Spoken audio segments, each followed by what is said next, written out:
as well, because I just they're a little bit, just from my understanding, a little bit different compared to some traditional marathon, because I know a lot of people go out and just do a certain amount of Ks at marathon pace to simulate it, but your workouts are a little bit different and obviously played a big part in the result. So yeah.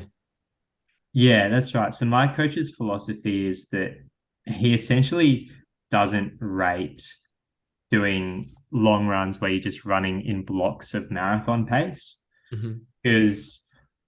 because when you're tired, you drop off that marathon pace, and it's just inevitable. So his philosophy is, you train your legs to run over the course of a marathon faster than marathon pace, so that when you go out to run, it's actually easier, um, because you've been training, say, 320 pace, but it's actually you only want to run 330 pace. And that means in the last, say, 10Ks, when everyone's blowing up, you're blowing up, but falling back towards what your actual marathon pace should be. And you effectively train your legs to hurt a lot more in that final 10K say, because the marathon is made or lost in the last, say, 12Ks. They always say it's a 30-kilometer warm up or 32K warm up for a 10K sprint, right? Yeah.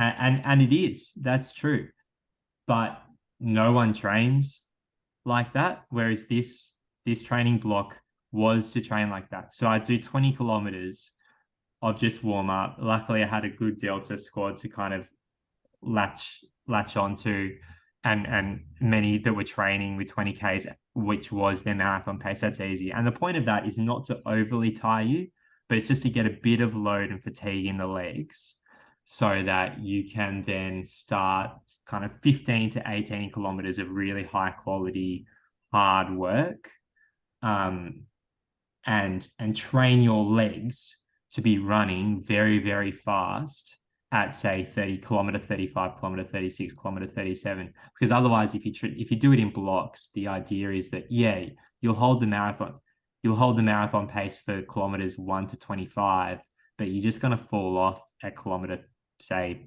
35, because you haven't done that work. And I definitely found that we had a 229 pace pack, and it started with about 30 of us runners.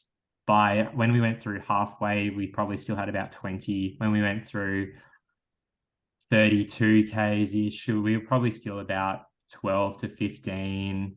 But by the turnaround at 37 kilometers, we were probably down to about 6. And even I dropped about 50 meters back by then, because I'd started to cramp up. But of that group of 30, I think I finished third in that pack. So, Yeah, okay. and the two ahead of us were Jen Gregson and the pacer, who went all the way. So everyone else who I think are much stronger, much faster runners than me, particularly, and I know at least one of them, and he's a much faster half marathon, 10K, 5K than me. And I put a minute and a half into him in the final 4 5Ks. Yeah, So, well, okay. that's the difference. I still hurt and was blowing up, but I could control it, and knew that I'd kind of trained my legs to be really hurting and still try and run 310 pace. So I was hurting more at Gold Coast, but running 330 pace, hurting more, was easier than running 310 pace, hurting a little bit less, if that makes sense. Yeah. Yeah, that makes sense. And sort of what were some of the, do you have example of maybe the two key ones, or the ones that you've sort of completed and were like, okay, I reckon I'm ready for this race? Yeah. So that one that I mentioned was a key one. So that was 20Ks. I'm reading off my training peaks. 20Ks easy at 4-minute pace. Mhm. Then so it went 3 kilometers at marathon pace. So that was 335. 2 kilometers at half marathon pace, which is 325. Then 1 kilometer at 10K pace, which is 315. I spent 18 kilometers cycling between 335, 325, 315. And Yeah, so I okay. finished that, and like I remember kind of the final one, I ran 3:30, 3:20, 3:10 instead and went, okay, I'm pretty good. If I can run 3:20, 3:20, 3:10 from kilometers 36, 37, 38, it's in pretty good shape. Let me pull up another one. Yeah, that's a monster. That was the one I was there with. Like, Yeah. you And so, collapsed at the end. yeah, It was a good one.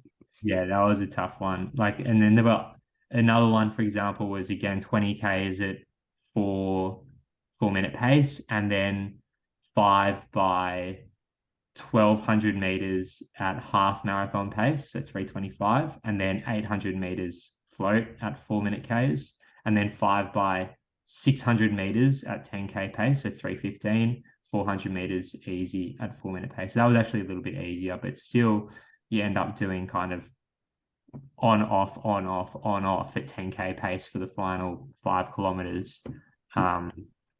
Again, like that, it's that kind of stuff, and I'm just going to be doing more of that in the lead up to Melbourne because I think that really works.